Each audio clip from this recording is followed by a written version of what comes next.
Une fin de semaine riche en émotions, en Camargue. Ce jeudi 22 juin, l'épisode quotidien d'Ici Tout Commence a mis les téléspectateurs dans tous leurs états.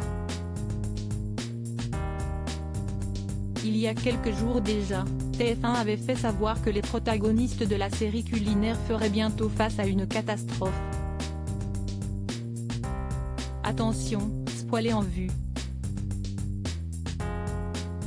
Après avoir terminé en tête du podium à leur examen de fin d'année, les brigades de Lionel Hano et d'Eliott Prévost étaient invitées à s'affronter une dernière fois dans les cuisines du célèbre train à vapeur des Cévennes, En Marche, du chef Leroy. Mais après l'annonce du gagnant de cette ultime épreuve, l'engin a sévèrement déraillé et le wagon transportant les membres de l'Institut Auguste Armand s'est écrasé. Haut en couleur, l'épisode se termine sur la terrifiante image du train tombant des rails. Les élèves et leurs professeurs survivront-ils à ce gravissime accident? Eh bien oui, à en croire les confidences de Claire Romain et d'Elsa Lunghini, interprètes d'Ambre Martin et de Clotilde Armand, interrogées par Télé Loisirs. Il n'y a pas de mort et je ne comprends pas pourquoi. Le train chute de 30 mètres et tout le monde survit. Si est-il dommage, a souligné la comédienne en couple avec son partenaire à l'écran, Thomas Dacosta. Je le regrette. La chute est tellement énorme. Ça aurait été plus vraisemblable, a complété la chanteuse de T'ne va pas.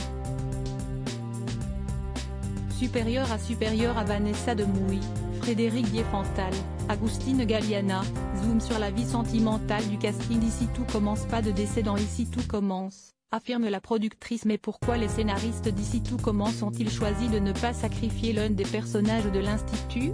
Télé Loisirs a obtenu une réponse de la productrice de la série, Sarah Faraman. On ne veut pas. C'est une règle qu'on s'est fixée.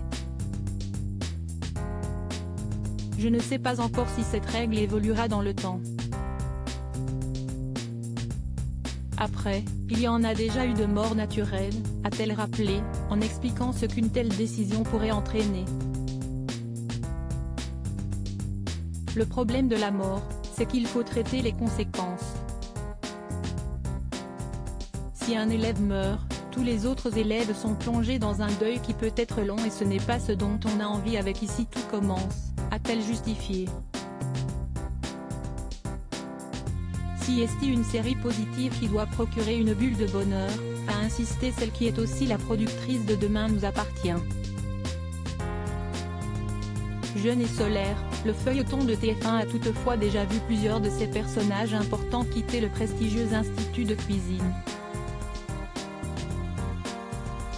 Sarah Cheyenne Santoni qui incarnait Élodie Laroudé, Pierre Hurel, qui campait Jérémy Devon ou encore Nicolas Anselmo et Michael Mittelstadt, interprètes du couple gay Eliott Prévost-Greg de Lobel, ont quitté le navire mais sont déjà revenus pour quelques séquences. Il n'y a jamais de départ définitif.